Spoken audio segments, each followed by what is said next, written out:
We're in New York City. We're in Gary Vaynerchuck's, well, it's VaynerMedia's office. Gary, how you doing?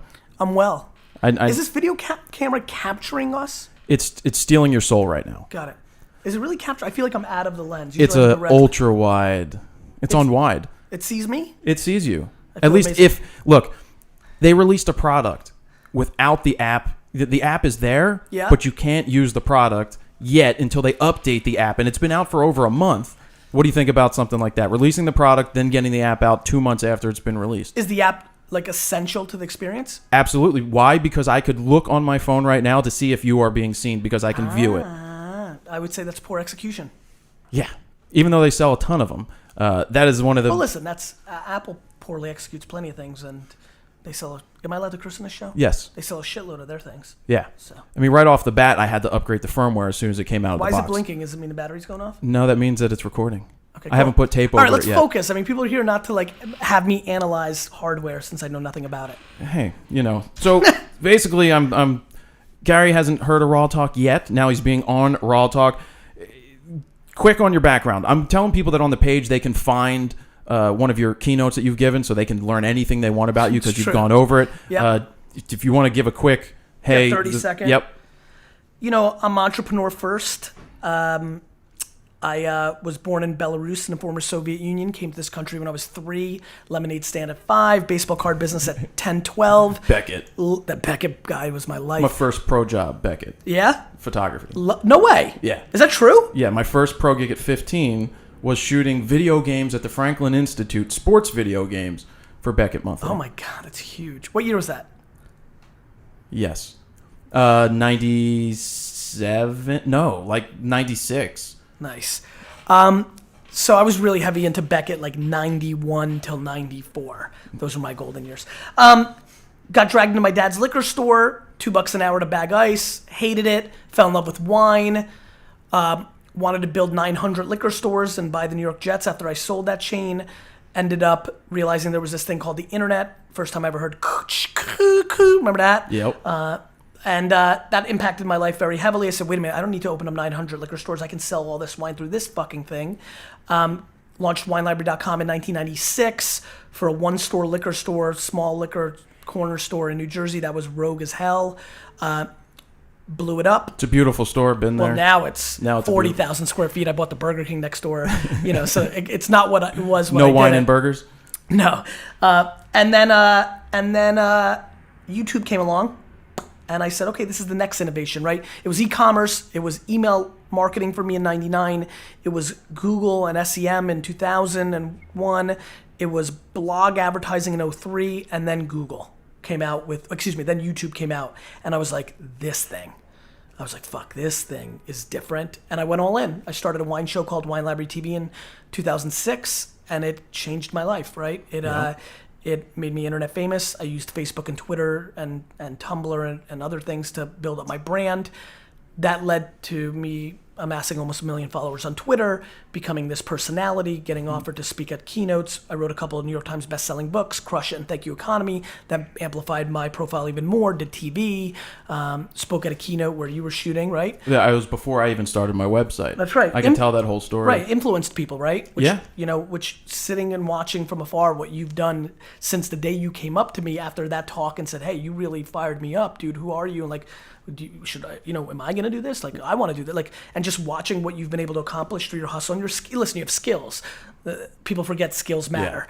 Yeah. Anyway, that led to brands really asking me what the hell. That led me to start invested in Twitter and Tumblr and Path and Uber, have been very successful in that world. That's obviously amassed a lot of the dollars that I'm going to need to eventually buy the New York Jets, which is my goal. Did their value go down this year?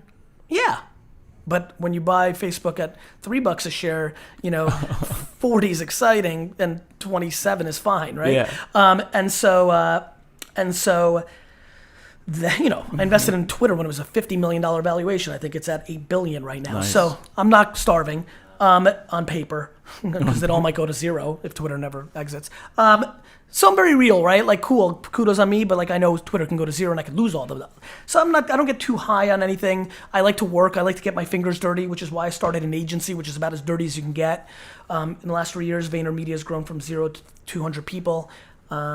And we're doing the social media creative and strategy and content management for some of the biggest companies in the world. And it's fun to build another 8-figure business very quickly. It's, to me, I think the reason I'm worth listening to is because I do. And I think that matters. Well, when I went to see you speak, I didn't know. Well, I knew you were speaking. I had this idea of the first time I ever encountered seeing you ever, and this was on TV. You were at the draft day on ESPN wearing a Jets shirt, and I saw this obnoxious New Yorker guy going, "What up?" Yep. And then I heard of who you were, and I was like, I don't know that I like obnoxious New York guys. I'm Philly. And then I listened to you speak. Why did you know who that was me? Did you see Twitter mention Gary Vee was like? Did that come through your screen? I was watching the draft. But at the time, you didn't have any context. I didn't know who you were, but then when I saw a picture, it reminded me a long time ago. You literally remembered? Yeah. That's pretty how intense. could I not remember you? It's true. My whole face was. I mean, it's screen. just like you're like, "What's up, Jets?" That's a good job. Okay, cool. You probably didn't have a good draft that year, but probably. Go ahead. And I watched it, and I was like, "You just spoke truth. You dropped truth bombs all over the place, and a couple of F-bombs, and it was just great because you said there is no secret to this. You just go out there and you beat the shit out of it. You do the best that you can, and you just engage with people. Yeah. And many people don't know that my fro nose photo sound came from Gary Vaynerchuck, and the little thing called the sniff test that I do to gear when I unbox it came from Gary sniffing wine. He would go, "Let's give it a little sniffy sniff," and people don't know where that came from. It's so crazy to watch all your success and watch how many people follow you. And I've always had a soft spot for you. For who the hell really knows? I mean, how much, and it could be. I loved the way your face looked when you came up to me after I spoke at that DC Baltimore gig. There was just something that I remember, and I've been right about the 3 or 4 times I've ever felt this. There's just something about the look that an individual has, because everybody comes up to me and says after my talk, "I'm going to do it," and none of them do, and I don't believe them at the time, and I don't see it. There's just something about the way you said you were going to do it, or that like you felt something. Like, you know what? I felt like you came up to me that I remember the feeling right now, and this is probably 3 or 4 years ago. 2 years. It was over 3 years ago. Right. I can literally feel it again. Kind of had you kind of looked at me. We kind of talked a little after my thing.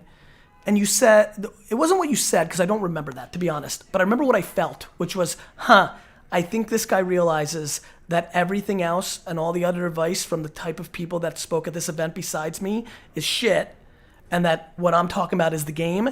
And he might actually do it. Well, and does that make sense? You. Yes, it does, because I didn't have a site there. That was the second conference I ever went to. And the only conferences I went to, I didn't pay to go because I don't like paying the people to listen to them that. I got in with my photography. I offered my services.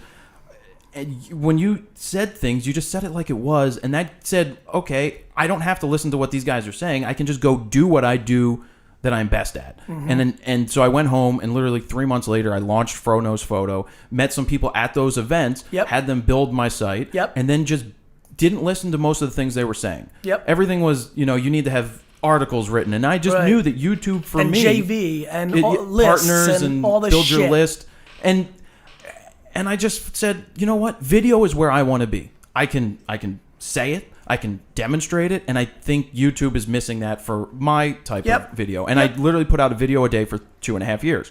Just then, you know what that's like. You put in the work. Yeah, and interacting with people. And I did it for 5.5. Yeah, I mean, it's work. Yeah. It is work, but it's enjoyable, and you get to interact with people and meet people all around the world. I was shooting Justin Bieber last night, and from the Pit and Psy, by the way. And I was getting tweets when I got home. I looked at my tweet deck or whatever I was looking at, and there's people that took pictures of me in the Pit going, "I follow this guy on YouTube." Pretty cool, right? Yeah. So you see that stuff, and it's great. And you have great branding because they'll see the hair, and so it's easy for you to stick out in that environment. Absolutely. That's awesome. Okay. And cool.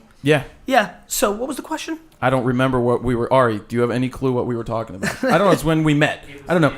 Yeah, it was the intro. I heard Gary speak, and what sent me off on the right path was the fact that there is no secret to it. Don't listen to all the BS that is out there that people tell you. You have to do it like this. You have to find what works for you and take a little bit from the left, take a little bit from the right, and see if that's good.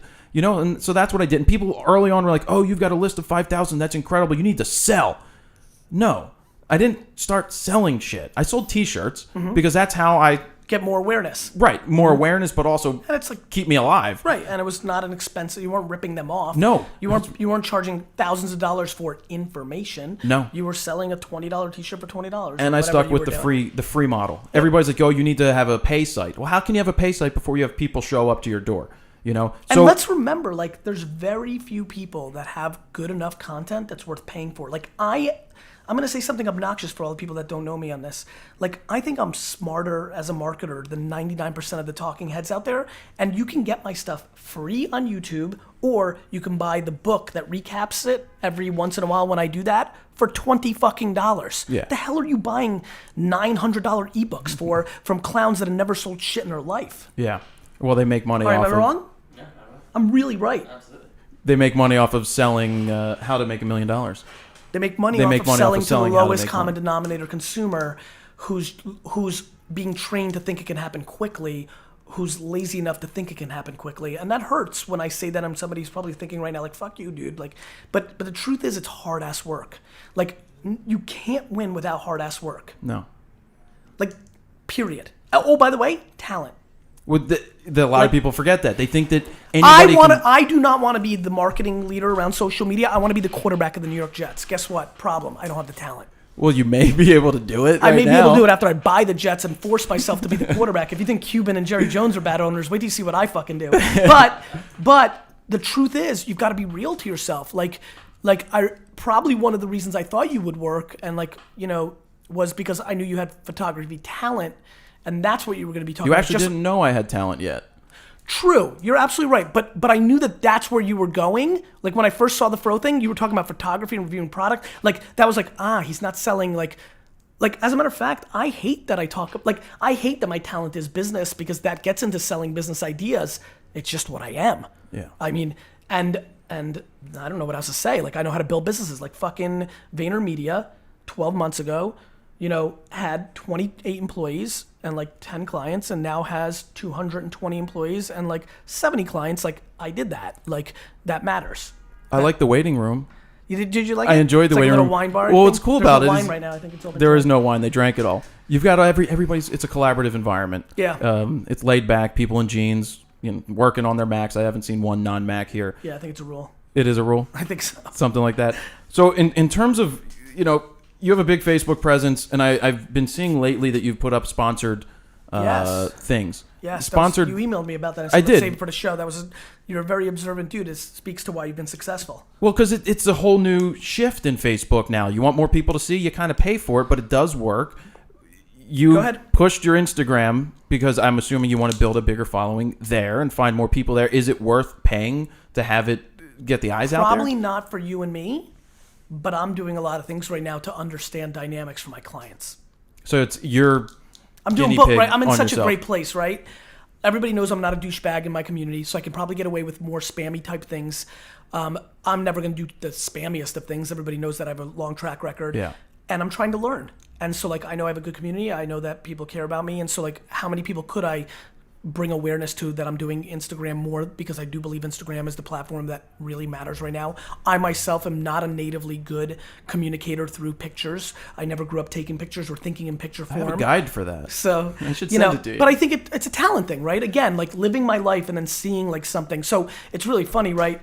I think a lot about micro content. One of the things I'm excited about is turning what I'm best at into micro content. Let me explain.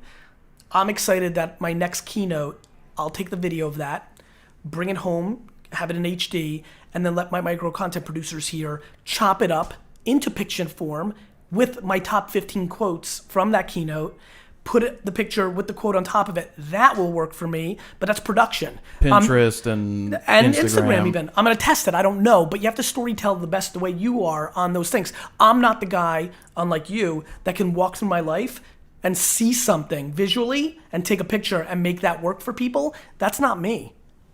Right. But I know Instagram matters. I know pictures matter, and I'm trying, and I'm getting to test to get analytics to justify to my clients about what works and things of that nature. And your favorite thing, I'm sure, analytics, when people tell you what's the ROI of what we're doing, and you give a big FU to that sometimes. Yeah, I do. I mean, I think the ROI of your mother. So my famous thing is, what's the ROI of your mother, right? And everybody laughs at that and thinks I'm giving an FU, like you just said to it.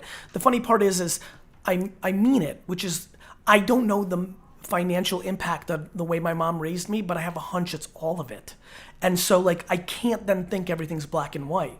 And the more willing you are to be patient, the more upside there. Like, has this journey for you over the last 3.5 years, you know, has it been worth it financially for you? Yeah, at this point. And was it day one? It was not day one. But I think within 6 months, the writing was on the wall that I needed to adapt to what was happening. Yep. That part of the original reasons for starting weren't going to happen. Right. So I saw the change, and then I went with it. Good for you. And it was just like... Did you think about monetizing the content long term? Like get a big base and then maybe do a freemium product where it'd be $3.99 a month? That was part of the idea, but I don't know that I want to lock up for $3.99. Got it. You know, I thought about having a pay site. Whatever. And then what happened? Well, what happened is I just released my video guide, the Frono's Photo Beginner Guide to Getting Out of Auto. I waited until the time was right. 100 and some thousand subscribers on YouTube. And put out a quality product, 3 hours long as a digital download, had some people help me release it, even though I sold more than they did, and it was time to put it out. I've given 3 years of free stuff. And how much was it? It's $67. Yeah, so all of a sudden it breaks down to $20 a year. Sure felt like a good deal to the people that had built up equity. Yeah. And how did it do? Very well. It's doing very well. Good for you. It makes me super happy. Well, it's a great thing because I can keep creating more. The whole point is not to charge for the basic content. The content that I do every day, the stuff that's fun, this stuff. Let me ask you a question. The product that's sold, the guide, a recap and a good resource, because I still think that's valuable, right? Like, so I think about my books, right? If you really follow Gary Vee, and I know you do, and other people, like, if you're really paying attention to every little interview I'm doing and every keynote, all the guess information's what? there. It's there. Well, I struggle. I'm writing my new book right now. Jab, jab, jab, jab, jab, right hook. Right? Nice. And I'm like, all I'm trying to do is save an idea or two for fuckers like you, so that you're like, okay, that, like, to me, my shit is so strong that I have to have one idea worth $20. Yeah. I have to. And that $20? Like, that's 3 fucking cups of coffee. I have to. And and the more I give away my stuff for free, the more of yous exist to tell people, like, do you know how many people pay attention to you? Tons. For you to say, like, my impact on how you went about, do you know how flattering that is to me? And do you understand the context that means to everybody who's listening right now? Shit. Like, this guy that I look up to followed that game plan that this dude talked about. It's got to be worth. And so that's why I end up selling so many more books than I deserve to, because it's only $20. Yeah. And to me, books, look, I don't know, I feel like we're probably going to do $30 million next year at VaynerMedia. All based on giving away this stuff for free because I was right so many times in a row that clients want to listen to me. Right. No, and that is true. People would ask, why do I need to do this? And they'd put it on YouTube. Why do I need to buy this when he's put it out for free? Yeah. Well, I put it into one place. You don't have to. You can search it. You can watch every one of these videos. We're building the archives. And so people either buy it because they want to be efficient with recapping it in one form. Because is this a PDF or ebook? No, or what it's 3 hours of video. Got it. I'm sorry. So maybe somebody wants people learn in one shot. And/or what I think is really happening is people just want to fucking thank you so that you can afford to keep doing it. Yeah. Like that's why I think people support my stuff.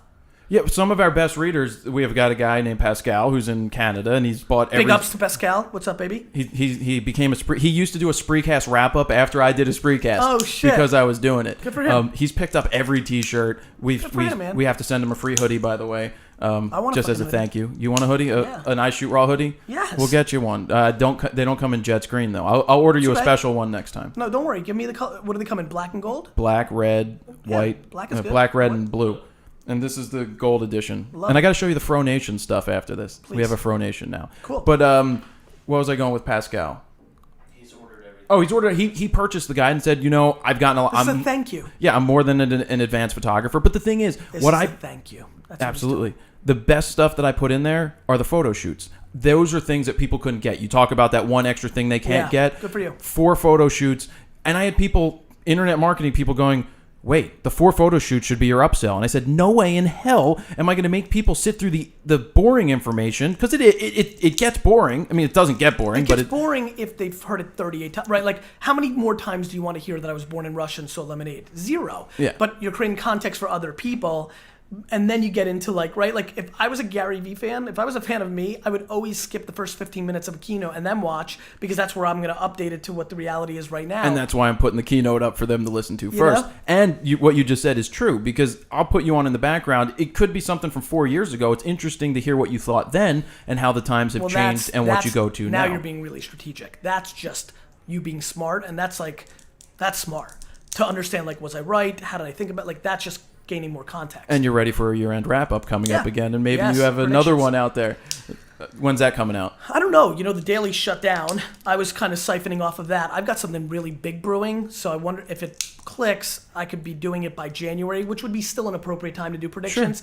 Sure. So next couple of weeks, I'll know if I want to just do something on personal Gary Vaynerchuck or if I'm going to do it on a different platform. Personal. Well, I'm always going to do something on personal, but am I going to do something on an amplified TV platform, screen and then just aggregate it on Gary? So I know, because I know you've been offered TV stuff in the past and reality stuff, and the whole reality world is there, and I've got people wanting me to do the same thing, but we don't even need to go down there. Toys. You've been collecting toys lately.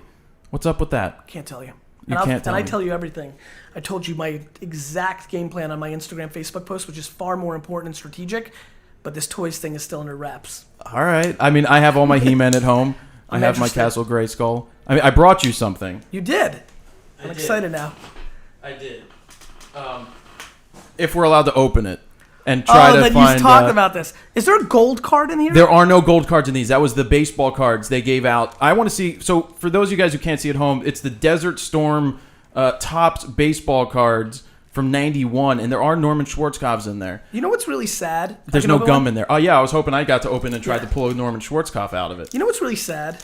Is that Topps took advantage. Topps literally took advantage of such of a war. Yeah, and put out cards and sold them. I mean, it's capitalism at its finest. I just wish it had the gum in there that would stick to it, like the 87 Donruss. Could you imagine a card company putting out war cards now? You can never do it. General Richard G. Grave. I got a sticker badge. Yes, they all come with stickers. Okay. I'm looking for the Schwarzkopf. The Schwarzkopf's the big thing, right? Schwarzkopf, and there's a George W. I got a USSS Midway. You know, these are really crappy cards. I got a guy wearing the gas mask, Gary. I need one more. I want to pull the Schwarzkopf so bad. Flying High, the F-18. These are the worst cards now. All right, take a look at that. All right, do you want Wings Over Egypt. I got Wings Over Egypt. That's a double. That's a double. What's that? Oh wait, I got the gas mask too. Wait a minute. Did we get the same pack? Did you get the paratrooper? No, I didn't get the paratrooper. Okay. But there's only 88 cards, and yet you should have the whole set from the box. I'm taking one. You're just going to keep going. Well, I'm going to go 3 because we got to get back into the interview. But I really want to pull the Schwarzkopf because that's the. I got the TOW anti-tank gun. I got the M1 Abrams. Preparing for a jump. We should just have Ari keep opening the pack. Uh-oh! Secretary of Defense, Dick Cheney. You got Dick Cheney! I got the Cheney, baby. Wow. I pulled the dick. Look at this. Is that before the heart or after the heart? That's before the heart. Before. I pulled it. All right. Anyway, I feel good with that. I mean, baseball cards. Yes. My brother and dad were the big collectors. Okay. They went to all the shows. I went to the shows just to get the soft pretzels because I enjoyed the soft pretzels. And you were younger? I was younger. Cool. I would sit and help them open. Yep. I had to be careful. 89 Upper Deck Griffey Jr. cards. Sure. Foil packaging was a new thing. $2 a pack. That stunned us all. Expensive back in the day. I loved doing that stuff. Yeah, it was a great time. Cards, and I know that you have a big card background. So, photographers, I get messages nonstop. How do I market myself on Facebook? And how do I do this? And I'm going to leave it to you to just give some Gary Vee words of wisdom. What would you say to a photographer trying to find their way to get more gigs? Niche. If you really asked me like the real game plan, like if my brother asked me, I'd go niche. I think that there's so many things to own, and everybody's now listening, and the first thing they defaulted into, kids and animals and all that stuff. I'm talking like niche. If you really asked me, how do I become most successful, and you're good enough, let's start with that. You're actually a talented photographer. Because it still comes back to talent. You're only going to be as good as your talent. It's just the truth. You can overextend it by your hustle, but your talent caps out. And so does your hustle. There's 24 hours a day. I'm trying, but it taps out. I'm trying to find that 25th. Dalmatians.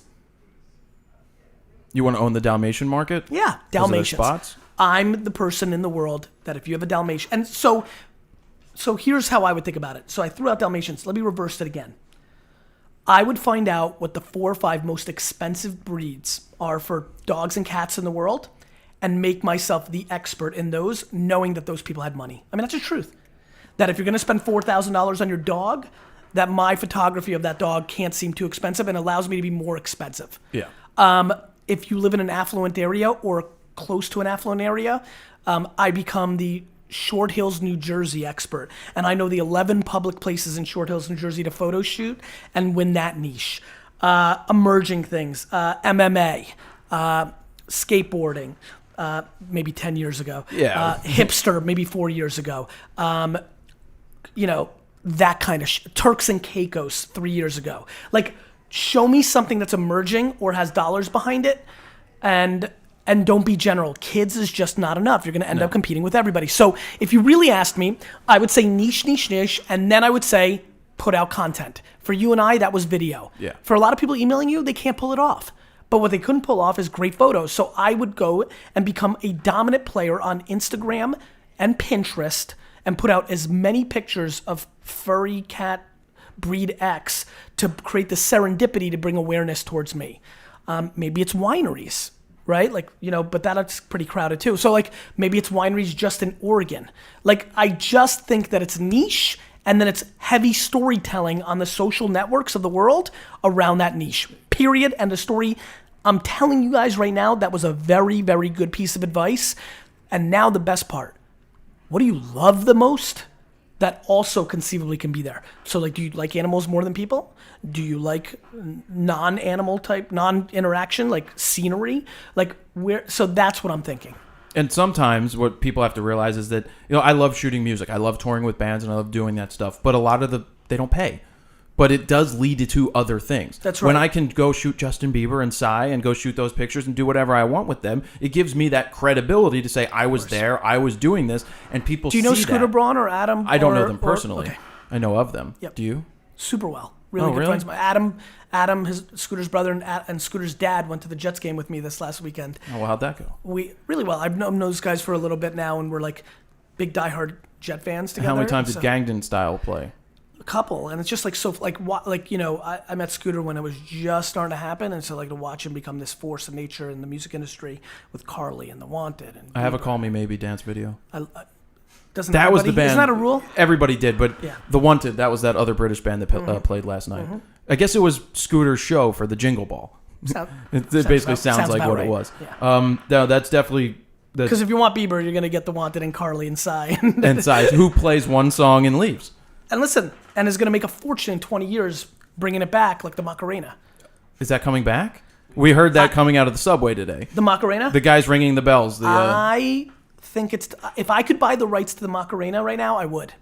That and Power Rangers. Oh, you want the Power Rangers? I just believe in bringing shit back. Well, My Little Pony, thus My Little Pony sitting on your desk? Thus Teenage Mutant Ninja Turtles, thus Transformers, thus everything. Well, you got to say He-Man. Of course. How can you not bring He-Man back? I love He-Man. The amount of knowledge I have around Stinkor would blow your mind away. Stinkor? Yeah. You have that much? Do you have one here? I don't have one here, but I have one in a secret location. He still smells, doesn't he? It depends on how mint he is. My Stinkor still smells. Oh, that's do you have Moss Man? I have Moss Man. I have the originals. I didn't get into the Tila? third. Which one was Tila? She was a major player. Did you get into She-Ra? Did you have She-Ra dolls? I have a She-Ra doll. I'm impressed. Yeah, no, and I have the Castle. She-Ra's hotter than you think. She was hot. Well, because Adam was just steroids. Yeah. Did you want to hear the story of how I got Castle Grayskull? Skull Mountain. You got it on Christmas? No, I'm Jewish, but it's too. okay. And are you really? Yeah.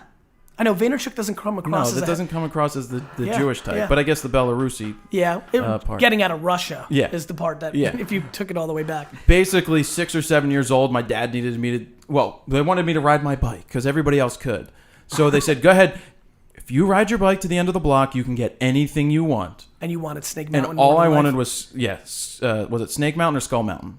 Snake Mountain. Snake Mountain. That's because it has the microphone in there. Uh-huh. That's all I wanted. The only thing they forgot to tell me, I rode my bike to the end. I didn't know how to stop, so I fell off my bike and I got hurt. But still, Did you cry? Tell the truth. Probably. I was a pussy. I was the second born, and I was the one who always whined to get what I wanted. Nice. They just been, shut up, kid. But then we went to Kitty City and we got it. Oh, Lionel Kitty City. Kitty City. Turn that frown upside down. Upside down. And that's where I got all my video games. Nice. Anyway, that was Kitty City. Cool. I have a cool. I have a good question here. Giving clients what they want versus what they need. Both. Just like everything in life, right? You've got to find the right mix. For me, because I don't make enough money in VaynerMedia to like go this route, it's usually giving them what they need because I'm obsessed with my legacy. The truth is... So you're saying you'd make more if you gave them what they want. The truth is, I'm so vain, that's why I put out my stuff, because I want the legacy. And that's why I give it away. To me, I don't want the money. I want everybody to be like, that was the fucker. But you want the jets first, so you need the money to get to the jets. and I feel like I'm good at making money, and like, you know what's so funny, Jared? I'll give you a scoop here. I need the journey to try to buy the jets more than the jets. Yeah, because what happens when you get them? I'm gonna cry the next day, like you did when you fucking fell off the bike. Yeah. Like I need the climb. To me, it's the hunt. Oh, yeah. Like when I was a little kid, like I had a good 7th grade, girls really liked me. I just wanted to get them to like me. I was scared of them after that point. Yeah. Like it was the hunt, not the execution. And like, so, you know, that's my life. Yeah. Like once I felt I was the guy in the wine business, it became less interesting. So speaking of wine. Yeah. If you were to put a Nikon on the table, what best wine, or what would the best wine be to go with it? Is that a good one? Nikon, I like Nikon. Cool. If we said something like Sony, then you can give them a. I thought Nikon was good, but I just wanted to reconfirm. I didn't want to get clowned by everybody who's listening. What time of day is it? We're gonna go with after 8 p.m. p.m. I would go with a Barolo. I'm obsessed with Nebbiolo, the grape that's behind Barolo right now. I think that it's the most complex yet delicate. It's like a beautiful woman that will really stimulate your brain more than physically. And now you're like, holy shit. That's what I think Barolo is. Is that a red wine? Yes. Because I like red wine. No, I'm not a big wine drinker. Personally, not a big Can we wine change drinker. that? I've ordered wine from you, but as gifts it. to people. Thank you. Because... the context of the relationship. You know, Gary was there. He had this. I was like, oh, well, he helped me. And he actually, I emailed Gary. Same reason Pascal bought your video. Yeah. Yeah. I emailed Gary and said, I'm looking for wine. And he put me in touch with somebody over Kristen at the store. or Brandon, probably. Brandon, to help me out. And Brandon took care of me. And I said, look, I don't know anything about wine. This is my budget. Send the best bottle that you can. Go. And that's what he did. Good. And I got a nice thank you from the clients. I've been thinking about starting an iPhone app called...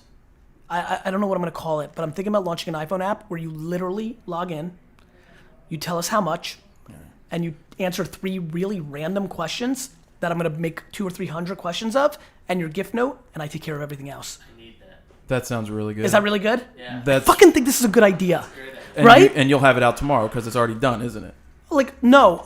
What we'll have, the answer is the reason we'll have it out is I'll spend like 3 days a month up front with me and my team tasting a bunch of shit, creating 200 wines that we think really over deliver, and then have them in the sectors in the grid where most people, and then that's it. Well, I have a question. And it'd be fun, right? Like think about you buying something for Jet, right? You go to the app and you say, you don't like them that much, you say $10 for the bottle. And then you ask like, is this person cool or not cool? Is this person, like, do you see them as somebody who likes to go to the movies or not? Things that actually don't make sense? Right. Not like what kind of wines do they drink? More like, do you think that this person would rather? Is this person Legos or Power Rangers? Like that kind of stuff. So you're associating things with weird stuff, and that actually would help us. Believe it or not, that psychology of it is actually where I want to go. Star Wars and Star Trek, two different things. Love it. And then we would literally make a grid against those questions, and then the wine would be automatically spit out, and then we'd ship it out immediately. I'm gonna do this. What should I call it? Maybe your fan base. Hit me up at facebook.com/Gary with a name for this thing. I'll totally give you daps in the app that I think will actually do well. I'll put your some love in your photo at the end of it. I'll make it an Easter egg. Somewhere hidden in the app will actually be your name and your picture and a link to whatever you do. This is my way to pay forward to Jared's community. I like that. I think this thing's gonna work. You said something, and this is me asking you a question, probably not for everybody out there, but because I got you sitting here, so why not ask? I know. Well, that goes back to the gatekeepers thing. We should come back to that. So since you were doing a daily show for 5 years, yes. What happened when you stopped? Did your community continue to want more? Did they go away? Did they go somewhere else? What happened? Yes, everything. All of them. Right. Some went away. There was the routine, and I stopped giving them their fix. Their fix, right? Some, at that point, I was very heavily already talking about business, so a lot of people segued into both. But I have an inbox full of 5,000 to 10,000 people who are like, I will pay you $3 an episode. I mean, like real money. Like, holy fuck. Like, I made it. Like, and half of them wouldn't. So, 4,000 people paying me $3 an episode. You could start, wake up in the morning, takes me an hour to make 12K, not too shabby. Like talking about the ROI long term if you want to go there. There was, and listen, I wake up in cold sweats once a month saying I should come back. Like I love wine, I miss it. I miss the routine myself. But that's the thing. If you have the passion to go back for it, then you're always going to go back. But you don't want to burn yourself. Did you get burnt out, or you just had enough? No, I was both. I was finished. I was ready for another thing. Like, I couldn't deliver what I felt like I needed to deliver, and I felt like I needed to leave on top. Yeah, and I know exactly what that feels like, because if I'm not shooting, I'm not happy. Yeah. If I'm not going out and taking photos for fun, not for making content for everybody out there, which it's been 3 years, I've put out a lot of stuff. I'm adapting to the future for what makes me happy. Bro, I have a startup idea that I'm going to not talk about on the air because it's really important to me. It's going to be the first VaynerMedia product that I need to talk to you about. Okay. It's going to be big, and I think you can, A, help me with it, and B, could be good for you. Well, that's because of what you've been doing in the tech field. You've invested there. I am looking to go that direction too for the future. For you. We all have ideas. Yeah. The Kickstarter out there kicking. I've got some good charitable ideas that are great too. But there's product ideas that are kick-ass. That it's just a matter of getting the right team put together, striking at the right time, putting together the right thing. Always. And knowing, like, the ideas that I've had after watching you speak, these goals that I've set for myself, and actually hitting those targets and feeling that the ideas that you have come to fruition is just amazing. It's a nuts feeling. I told my mom once, about a year into Wine Library TV, that Conan O'Brien and Ellen DeGeneres were going to be two people that were going to put me on TV. I literally said those words. And I remember saying, not Oprah. And she's like, why not, honey? And I was like, you get a bottle of wine. You get a I was like, bottle of I wine. just think they'll get me. And literally within 6 months, I was on both. And like had no like inclination. Don't believe in the secret. It's not like I put it out there and it happened. You have to execute. Yeah, though, just shit like that happens. Yeah. How are we doing on time, Ari? 6 minutes. 6 minutes left? Really? We've done that well? Oh, but this is totally enjoyable. I had something good to ask, and I totally forgot. Do you want to open another? Gatekeepers? Yes. Am I good Thank or what? you. Am I good, guys? Guys, did you see what happened there? Was that good or what? Are we opening another pack because of that? I just wish the gum was in there because I would keep eating it. But yeah, gatekeepers. Schwarzkopf, so bad. Schwarzkopf or Colin Powell. I'll take a Colin Powell in That's here. true. The one I called What, Ari? the other day. The M1 Abrams. The power of the tomahawk. This is literally showing blowing up buildings. This is really bad stuff. Tops gatekeepers. Yeah. Gary is the one who literally says you can get to anybody today. You want to get to an artist, tweet them. Yep. Find them online. How did I get to Matis Yahoo? He had a MySpace page at the time, and his manager was on there, and I just called. It's just, there are no gatekeepers. You can get to anybody you want. I'm sitting here talking to Gary V because I asked and put the time in, and it's been a long. We've stayed in touch, which is great. It's all context, right? People ask me all the time, but we have stayed in touch, and you've stayed in touch in such an authentic way, right? Like you've lived the jab, jab, jab, jab, jab, right hook. Oh shit! I got to read the book now to see where I'm in it. And I mean it because I think the world's filled with right hook, right hook, right hook, right hook, right hook, and when you have right hook, right hook, right hook, right hook, right hook, you know to duck. There's plenty of people in your community who've just only ever hit you up to ask you for shit. Prime example, will you like my Facebook page? So guys, if you're going to send me messages on Facebook, and I learned this from Gary too, he said this on his wine page. I don't mind if people, I'm going to paraphrase because he's right here. If my competitors watch my page, but don't post your bullshit on my Facebook wall. So like never ask. Oh, Colin Powell. Bam! Oh, there it is! The Colin. The Colin Powell card. Finally. I'm on fire. That's the one that could have been president one day. He really could have. It was- Oh, wait a minute. How about a commander-in-chief in the same pack? George W. H.W. Bush. What a pack. That is a great pack. That is like the pack of all I got packs. the pack. Anyway, yes. So you've never right hook. You asked questions up front. I felt a connection to you off that keynote. Who knows why? So I felt thrilled to give you a couple things. But you didn't keep asking for more. You kind of then took the couple things and you like had some moral compass internally that allowed you to recognize where it was time for you to do. And because you did, I respected that. And then when you'd come back and, you know, these 7 interactions we've had, 11 interactions, and with Twitter probably 50, but like 11 maybe on like email level or a little more personal. Yeah. I've always felt really comfortable because I think your cadence has been very good.